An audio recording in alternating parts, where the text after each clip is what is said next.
بسم اللہ الرحمن الرحیم۔ السلام علیکم ورحمۃ اللہ وبرکاتہ۔ عابد راجہ چینل کی طرف سے آج میں اپنے دوستوں کو رسول اللہ صلی اللہ علیہ وآلہ وسلم کا ایک فرمان سناؤں گا۔ اللہ بھی اپنے بندوں کا حیا کرتا ہے۔ نبی اکرم صلی اللہ علیہ وآلہ وسلم نے ارشاد فرمایا، اللہ حیا والا اور سخی ہے۔ اسے اس بات سے شرم آتی ہے کہ جب کوئی آدمی اس کے سامنے ہاتھ پھیلا دے تو وہ اس کے دونوں ہاتھ خالی اور نامراد لوٹا دے۔ ترمذی کی حدیث ہے۔ یعنی جب آپ اپنے رب کے سامنے ہاتھ پھیلاتے ہیں تو اللہ تعالیٰ کو شرم آتی ہے اگر آپ کو وہ خالی لوٹائے۔ آپ مانگنے والے بنیں، مانگنے کا سلیقہ ہونا چاہیے۔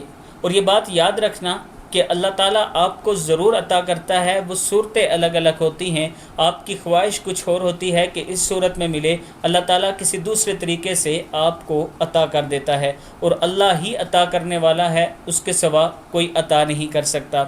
اللہ تعالیٰ ہم سب کو خاتم المعصومین حضرت محمد صلی اللہ علیہ وآلہ وسلم کے فرمان کے مطابق زندگی گزارنے، صحابہ کرام کی طرح آپ صلی اللہ علیہ وآلہ وسلم کے ہر فرمان پر عمل کرنے کی توفیق اور ہمت دے۔